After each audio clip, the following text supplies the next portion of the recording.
Hello everybody and welcome back to the Fire Emblem Fates Conquest unit tier list. Last time we explained the criteria for the rankings and what the tiers mean, and we went through the first handful of units that you get in the game from chapters 1 through 9. And now we are going to start off with the chapter 10 joiners, and we're gonna not waste any time and get right into it. So let's start off with Camilla. Camilla, generally considered by the entire community to be the best unit in all of Conquest. The queen of Conquest. And if you were coming here expecting some sort of contrarian, actually Camilla's bad hot take, I'm sorry to say you will be greatly disappointed because, yeah, she goes up there.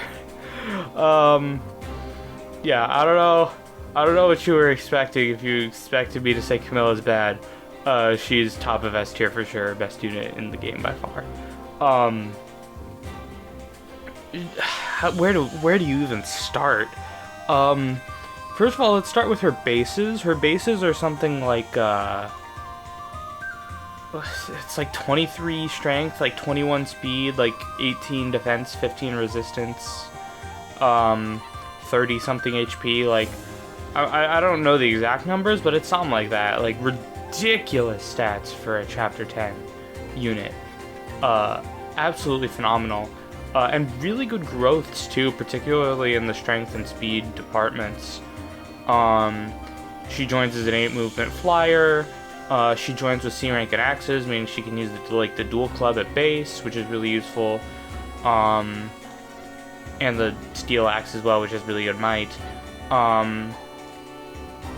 Her secondary class is Dark Mage, which her magic isn't the best actually. You expect better magic from like Knight, but not really. But it's useful for like some of the skills like Bowbreaker or Life Taker.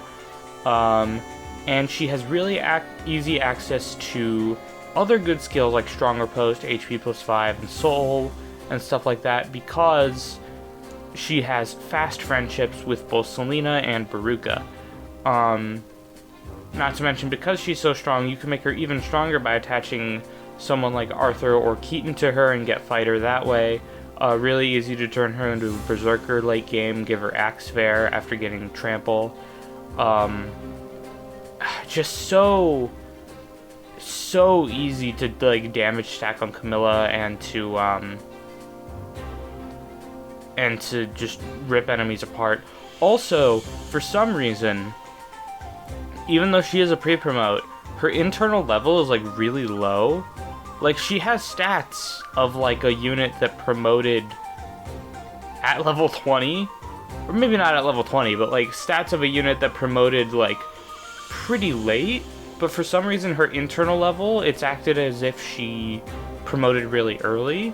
So what that means is she has the amazing stats of someone who leveled up a bunch, but unlike someone who leveled up a bunch, she gets like more EXP than they would, which is really messed up. Like the fact that this unit is allowed to be this good.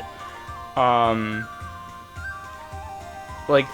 only flaws are like, again, her magic is not as great as you would be led to believe. And B, her HP also isn't the best, but also it's really easy to get like HP plus 5 on her, which basically solves her HP problem. So, yeah, and that's not even covering like marriage options too. Like, she can marry like Kaze, and you could have double Camilla with Replicate or something like that. There's a lot of fun stuff you can do with Camilla, and she's pretty busted. Also, she offers some utility as well, because you can give Baruka Dark Mage, so like Baruka can get Life Taker, or Selena Wyvern Lord. Or if you didn't early Heart Seal Elise, what you can do is get the A support between them, and then Elise can spend a Friendship Seal on getting into Wyvern. or on getting into like Malignite, which is an option. She offers female Corrin easy access to Wyvern because they have a fast support. Stuff like that. So she's even got a little bit of utility as well. So yeah, Camilla, best unit in the game. Not surprising anyone with that take. Baruka, on the other hand, is much worse in almost every way. Baruka is like the very definition of like a why bother unit. Because she's better than these two, I think. Better than Arthur and Nyx, but like, she's definitely still why bother. Because the way I see it, right, is like she joins at the same time as Camilla, but as a level 9 Wyvern Rider. And like, not only are her base is worse, but like her growths are worse too. Her class set is better. I think Wyvern Rider Fighter is better than Wyvern Rider Dark Mage, at least for a physical unit like Baruka. But other than that, it's like her only really good stats in terms of growths are like defense and skill. Which, I mean, hey, being tanky and accurate is not bad, but like, you kind of want some strength and speed on your physical units, and she doesn't really have much of either. Honestly, she does have like a decent... She works decently as like a low investment unit or like mid investment unit because like she has access to a couple rallies in her kit by default, and like she likes soul a lot and HP plus 5. So like she kind of has a lot of the skills that she would want right off the bat. It's really not skills that's her problem. It's mainly just like stats, like the strength and speed. It's just not up to snuff. And like I think my advice, if you're gonna use Baruka for some reason instead of Camilla, or if you want to use both of them, just make her a berserker, and give her like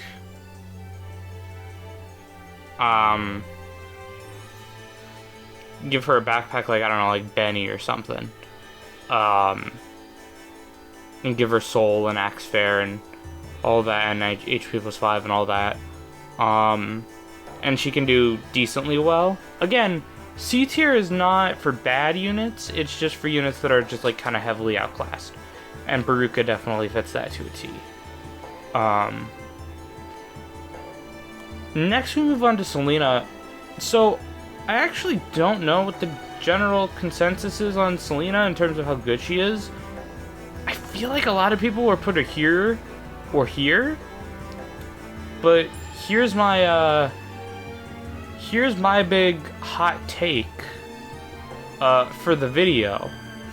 Right? Here's my Fire Emblem Fates Conquest hot take, right? I kind of think Selena's like the sleeper hit of the cast. I kind of think she's up here. Which I actually did not think that until recently when I actually started like using her more, but man, Selena's good. So you get here's the thing, right? Her HP, speed, and defense are her strong points. And she's like a speedy tank, which is pretty unique, right? Pretty interesting combination of stats. Her strength is a little lacking, skill a little lacking, res is decent, magic is bad, luck is whatever, who cares. But what really makes Selena good is extremely easy access to Wyvern, and her personal stats combined with the Wyvern stats just make for a real beast of a unit, especially if you give her like Arthur or Keaton backpack. Ridiculous strength, ridiculous speed, ridiculous defense, like she doubles everything and kills everything. She makes really good use of soul, really good use of stronger post, which she has at base. She deals with like the archers on her join chapter really well. She deals pretty well on like chapter 11, chapter 13, especially with like an armor slayer. What else? Like, where else does she do well on? Ninja Cave as like a hero with like an iron axe. I think, can you get her to like doubling the Master Ninjas? Maybe. I'd have to like look at the calcs on that and like look at her average stats and see like, okay, is it realistic to stack enough speed on her? But like, at the very least, she definitely avoids getting doubled by them and deals some pretty good damage to them. Does really well on chapter 18 as well with like a hammer. If you get her to Wyvern Lord and get her to D Lances in time for Kitsune Lair, or if you use an arm scroll on her and get her to D Lances immediately, she destroys Kitsune Lair. Wyvern Selena decimates Kitsune Lair. It's not even funny. She's just really, and like, I know that is some investment in the form of a partner seal, but it's not that much investment in terms of the amount of time it gets to take the support going, because she has it either by Baruka friendship or by Camilla friendship. She can start working on that as early as chapter 10. It takes 4 battles. It takes 4 battles to get from C to A with a fast friendship support. You could do no paralogs and get her into Wyvern by chapter 14. That's really good. Selena is a unit that a little lacking in the strength department, but man, once you put her into a class that has good strength and you can stack like trample and stuff, man, is she strong. Especially if you get her like married to Arthur Keaton and she can get like Axe Fair and stuff, and man, I don't know if this is like a hot take or not even, because like, I don't know what people think of Selena, but I think I'm probably rating her a bit higher than most people, but I'm fine with that.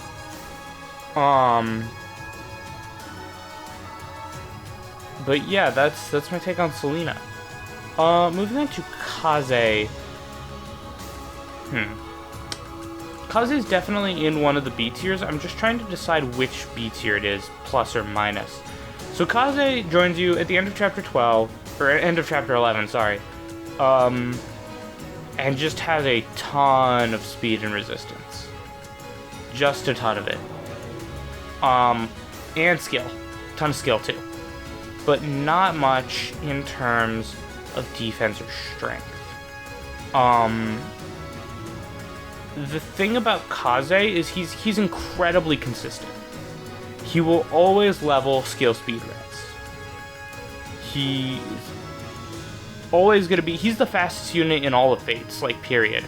He can easily, with like some speed support, like double the Master Ninjas on Ninja Cave, if he is a Master Ninja himself. He is the mage killer to end all mage killers, because he has weapon triangle advantage against tomes, and he has just a ton of resistance and speed.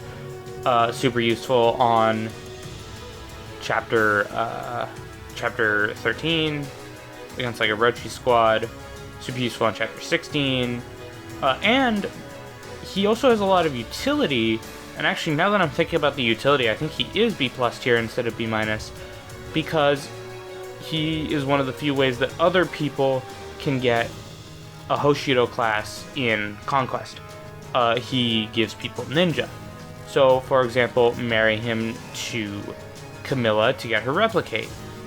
He can become friends with like Silas or Xander to get them into Master Ninja. Hell, marry him to Selena and make Selena a Master Ninja. That's kind of overkill on speed. She kind of wants a class that gives her more strength than speed, so maybe not the best idea. But you get what I'm saying here. Hell, Baruka wants more speed. Maybe do Master Ninja Baruka.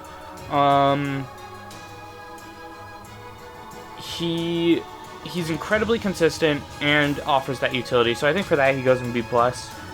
And he's pretty low investment too. You don't really want or need to do much with him in terms of like sealing him around to different classes. You can kind of just keep him in Master Ninja for the whole game, and that, you know, that in and of itself, he gets the job done. Not much more to say about Kaze. Next is Laszlo. Laszlo provides a pretty unique utility in his personal skill, Fancy Footwork, which is a rally that gives +1 strength and speed, which stacks with rally strength and rally speed. Laszlo can be really fun to turn into a rally bot. If you get him like Keaton Friendship, he gets rally strength. Selena Friendship, or Selena Marriage rather, gives rally speed. And he has rally skill in his innate moveset. So he can potentially provide with his rally +5 strength, +5 speed, +4 skill. Which is a really good offensive set of rallies. As a combat unit, he doesn't have much special going for him.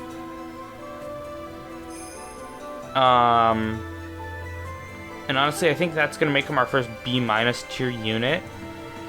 Higher end of B-, I think, by the time the list is done shaping up. But B- for sure, because his combat's nothing special. He's worse than Selena in most ways. I believe he has higher strength, skill, and luck, whereas Selena has higher HP, speed, and defense, which having higher strength is nice, but I'll take higher speed and defenses over higher skill and luck any day.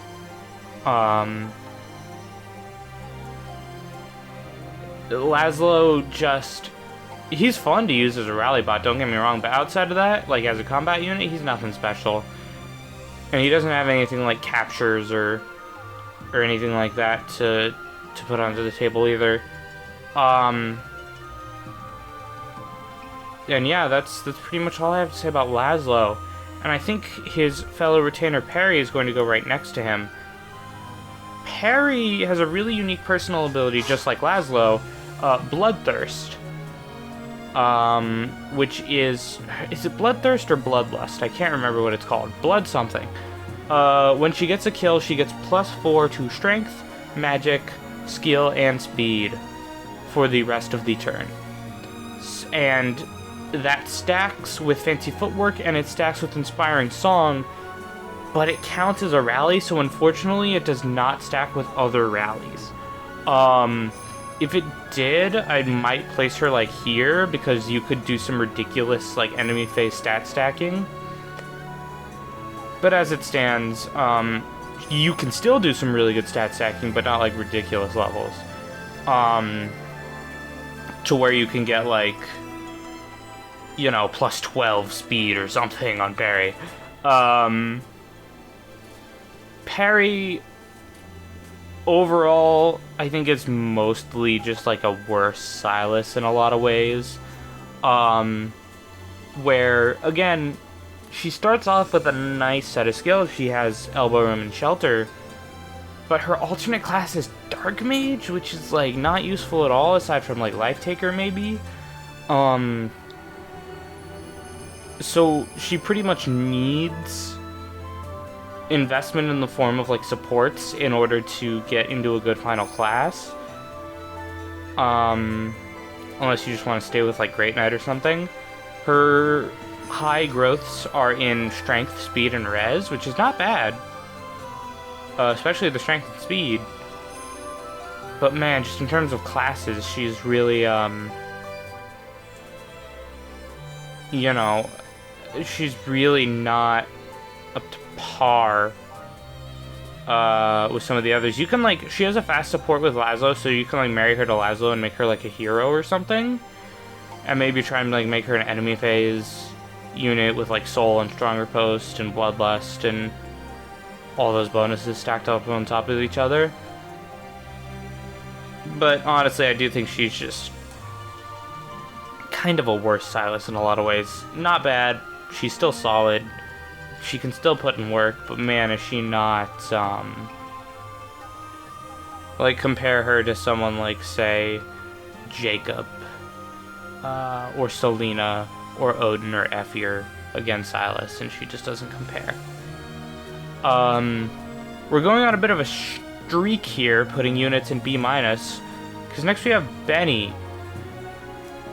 So Benny is, like...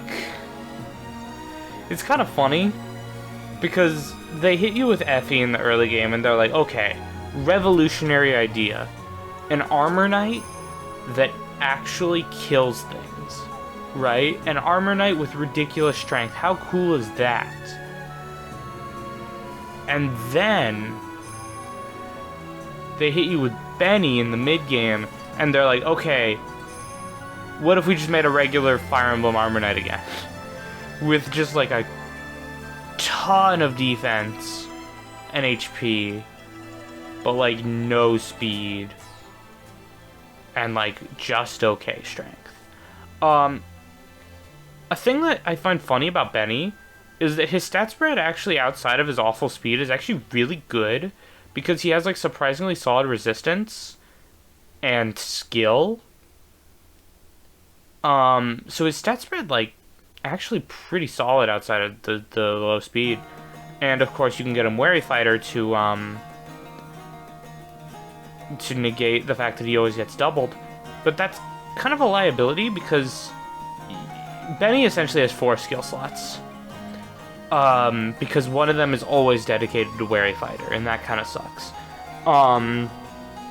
He also runs into this problem where sometimes he has like too much defense, and enemies will just refuse to attack him. But I will say, between his personal ability and his high defense, he does very well on a couple of highly difficult maps, particularly Ninja Cave and Kitsune Lair. Give him like a Javelin for Ninja Cave and a Beast Killer for Kitsune Lair. He does really well as a general. And overall, he also, you know, can marry someone like Baruka. Like, he pairs very well with Baruka, and he can go into Wyvern Lord for high mobility and like still really good defense, but also like pretty solid strength. Benny overall is just like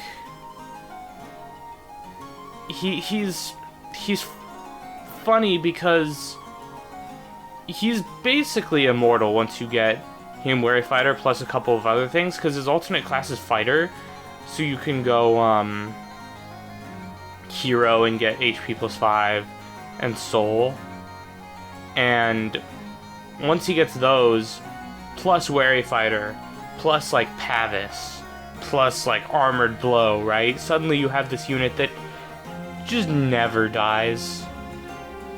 And there's some value in that, definitely. But also,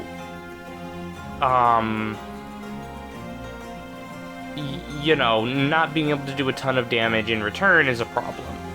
And also, he suffers in a couple of smaller ways too. Like, for example, he actually has no friendship options on this route in terms of like friendships that actually give him new classes, because I believe it's just Arthur and Keaton who both give him Fighter, which he already has.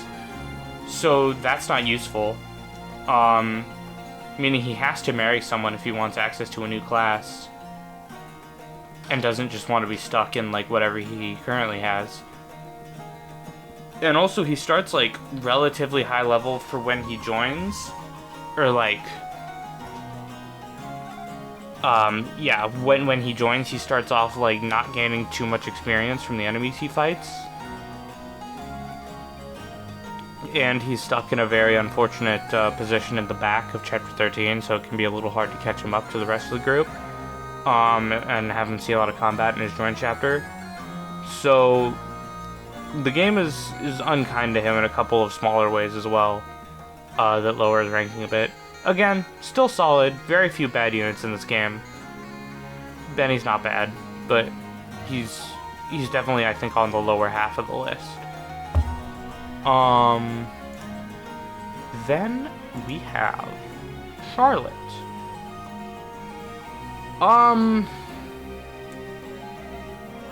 Is Charlotte better or worse than Arthur is the question, because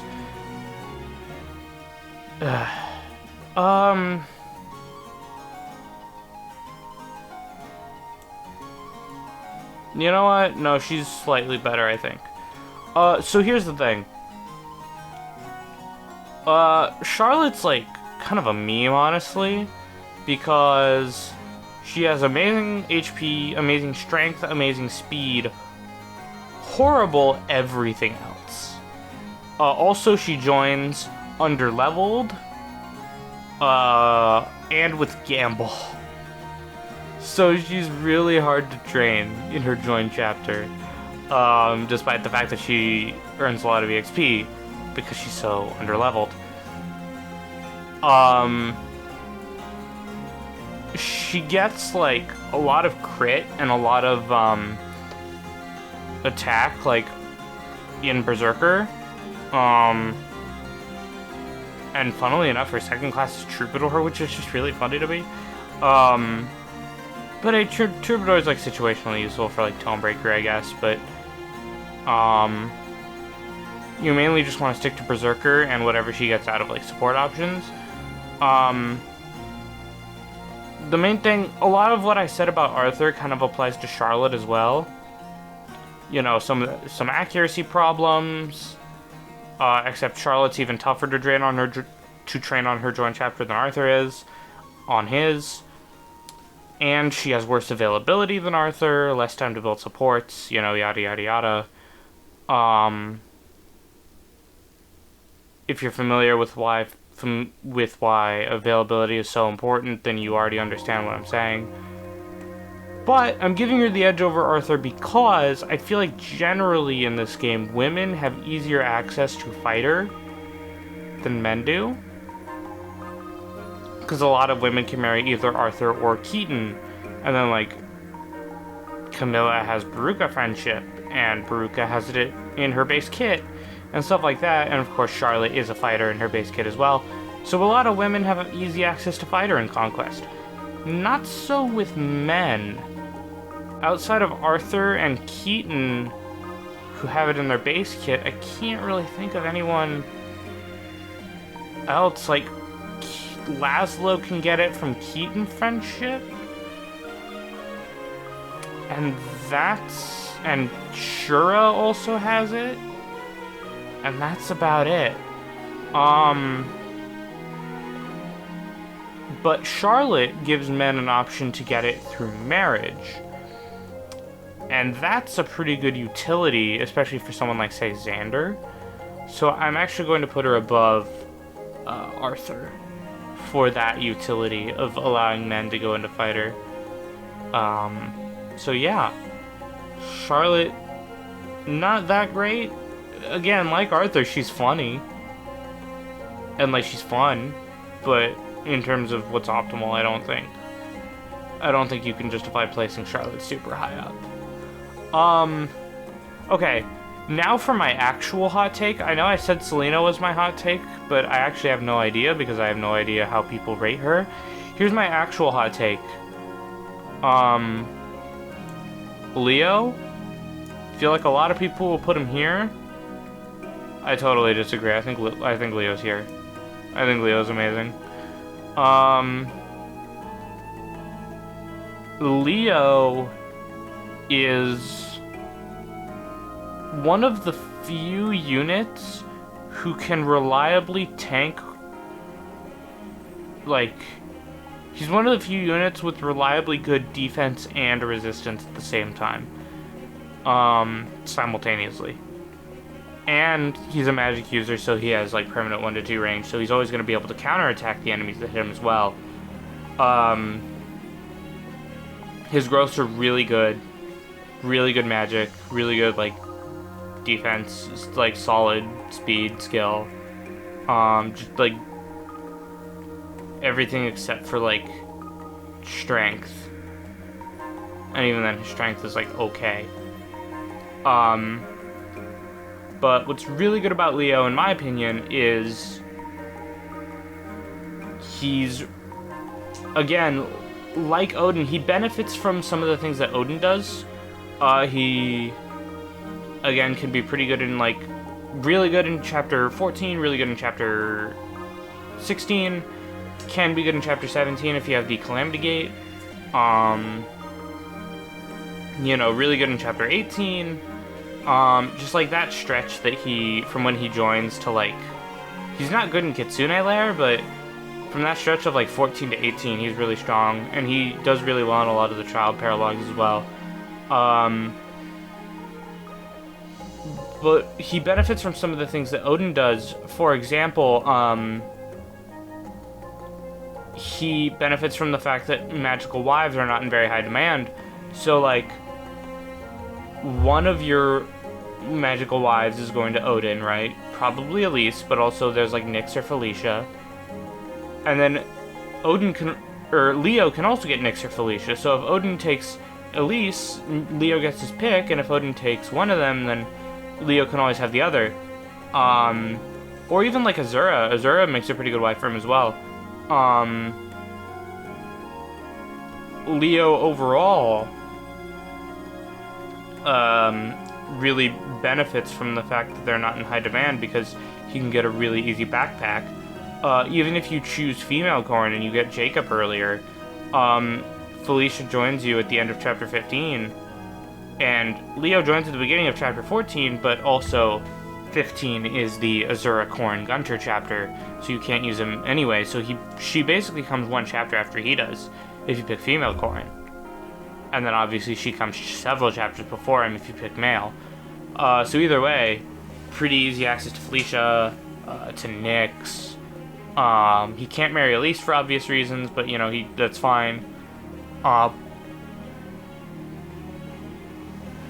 He also benefits from Odin himself, from Odin friendship. He has 3 friendships, and they are all fast supports.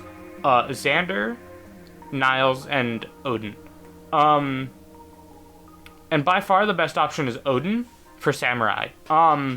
Leo can actually make a surprisingly strong Nosferatu tank if you go into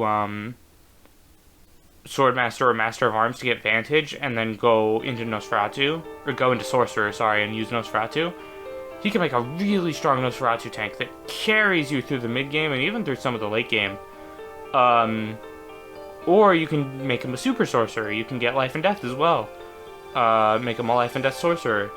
And he just does so much damage with this great magic. Like, there's this weird thing where a lot of people downplay Leo a lot, and I'm not sure why. Like, I'm not sure why people act like Leo's this, like, bad unit. I think Elise is probably better than him, and Odin's probably better than him too, because they both joined earlier. And they can contribute in the mid-game, or in the early game where he cannot. And also, they build supports faster than him. Like, you're probably marrying Elise and Odin to each other way before Leo joins, even, you know? So, that's Leo's big problem, is his availability. But outside of that, man, he's great. Love Leo. Next is Keaton. So Keaton is the third of the, like, Berserker backpacks, as people like to call them, because, like, Arthur and Charlotte, most people just turn them into Berserkers, make them backpacks for your strongest units, like Xander, like Camilla. And Keaton does much the same. His alternate class is Fighter, so he gives that to people when he marries them, because Wolfskin can't be inherited. But he doesn't need to change classes in order to be a good backpack, because Wolfsegner gives very similar parrot bonuses to Berserker. With that being said, I'm actually not going to put him with the other two. I'm actually going to put him at the bottom of B-. Keaton has one big issue, and that is his skill. Kind of similarly to Elise. He has really good strength, speed, defense, HP. Not great skill. He's going to miss quite a bit if you go with the Beast Rune, which is his stronger weapon. Even if you go for the Beast Stone, things can kind of be dicey, especially since he can never have weapon triangle advantage. Also, the fact that he always has a Beast weakness, no matter what class he is, kind of sucks. For, like, Kitsune Lair, for Siegbert's Paralog, for, Chapter 26. You know, anything where enemies have, like, Beast Killers or Beast Bane and stuff. It's obnoxious. But he makes very good use of a lot of the skills that he's given from the start. You know, makes very good use of Soul, HP plus 5, better odds, odd shaped. Makes good use of a lot of those tools. And, you know, he can get, like, Laszlo Friendship for, like, Stronger Post or something. And he can marry into, like, he can marry Camilla and go into Wyvern Lord.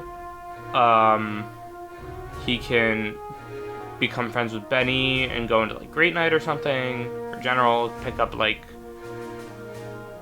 you know, pick up the Knight skills.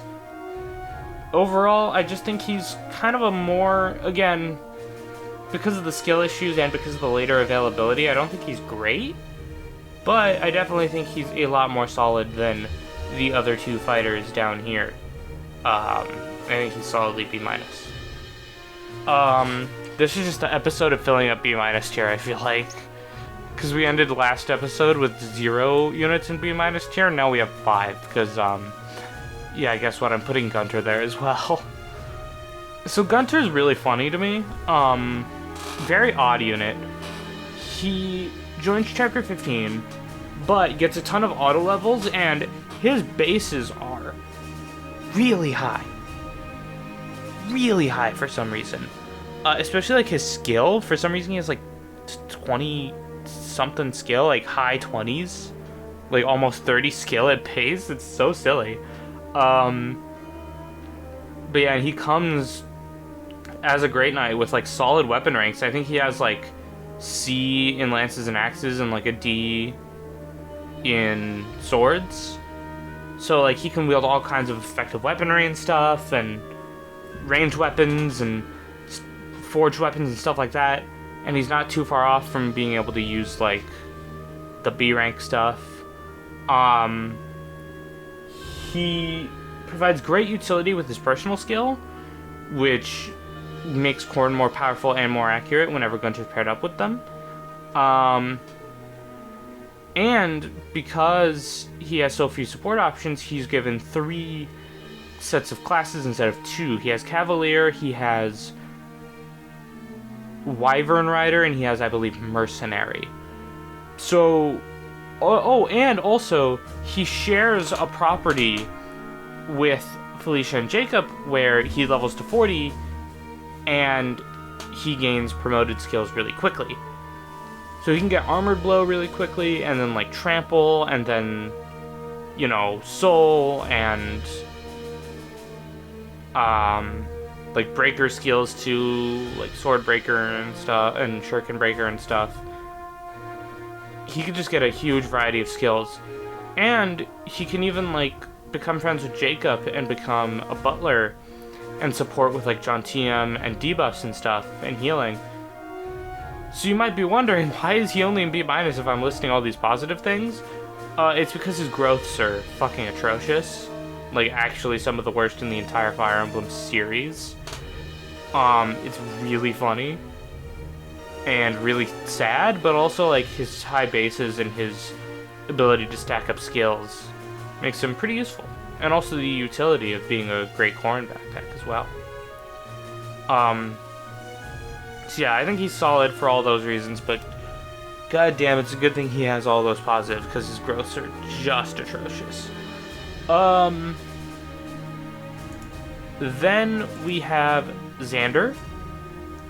So Xander is, I think, the only unit who competes with Camilla seriously for title of best in the game. I think he's second best. I don't think he's the best, but he gives Camilla a run for her money. I said earlier in the first episode that meta defining is for units who have some sort of special thing that no one else has, or whose stats and classes and stuff are just so ridiculous that it just puts you a cut above the rest. Xander's kind of both of those things because of his because of Siegfried, which is his unique sword that only he can use, which gives him +4 defense and permanent 1/2 range, and it has good might and hit. I don't know who thought that was okay in a game with no durability on weapons, but yeah. Yeah, he's so strong. The thing is, it gives him +4 defense when it's in his inventory, not even when he has it equipped. So you can equip him with like a beast killer or something, and he still gets the +4 defense. I think he has like 23 defense at base, but because of that, he gets boosted to 27 base defense, which as a paladin, not even as a great knight, is really good. And they gave him, for some reason, just gave him Wyvern Rider just as a class option. I don't know who thought that was okay. But yeah, he has Wyvern Rider. And then he has really good friendship options too. He has Laszlo, he has Kaze. Leo is a kind of a non-factor, but Laszlo and Kaze, you know, he can get Soul, Strong Post, Replicate potentially. He can become a Soul Master Ninja of his own. And God, yeah, just really good luck, so he's never gonna get crit, which is good with all the tanking he's gonna be doing. Good HP, good strength, good skill.